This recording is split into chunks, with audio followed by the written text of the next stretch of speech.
रोचक स्थिति रे बीजेडी सांगठनिक निर्वाचन प्रक्रिया नेतांको रास्ता रे कंटा साजिछंती नेता निज पसंदर नेता को जिला सभापति करबा पई चलीछि जोरसोर लबी।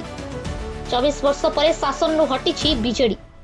प्रथम थर पई विरोधी दल भूमिका रे सांगठनिक निर्वाचन प्रक्रिया रे बीजेडी दल क्षमतार हटिला परे खोला खोली नेतृत्व को चैलेंज देउछंती नेता।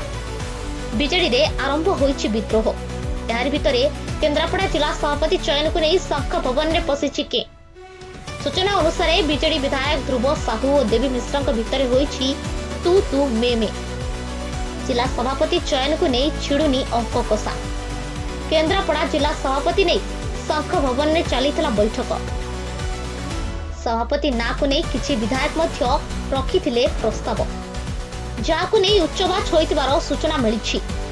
केन्द्रापड़ा रे अतनु प्रताप गणेश्वर ध्रुव और अंशुमान सहमति को नहीं जिला सभापति चयन बीजेडी काठिकर पाठ साजिछि। आसंता 19 तारिख रे नवीन पटनायक को पुनर्बार राज्य सभापति करने आपाततः निष्पत्ति नहीं बीजेडी। 16टी जिलार जिला सभापति पदवी ना चूड़ांत होइछि।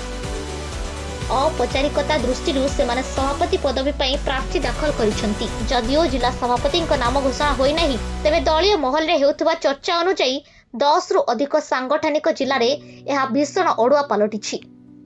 जेपरिकी कटक, खोर्धा, बलांगीर, कलाहांडी, नवरंगपुर, गंजाम एवं कोरापुट भली स्थान रे वर्तमान सभापति चयन को नै छक्का बंझार खेल देखिबाकू मिलुछि। कोनोसी गोटिए नाम उपरे सहमति आनिबा एते सहज हेउ नाही। पुणी एहारी मध्यरु किछि जिल्ला रे पांडियान मार्का नेतांकु थैतान करिबाकू योजना चलितिबार आहुरी अडुआ परिस्थिति सृष्टि करिछि। सेपटे प्रमिला कहउछंती कि सब ठीक ठाक चलिछि।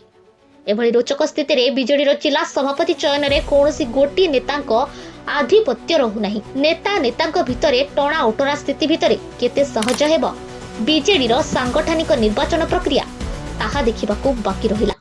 ओडिशा जर्नल आपणको खबर आपणको स्वर आम सह जोड़ी रहिबा पई आम चैनल को लाइक शेयर सब्सक्राइब करंतु।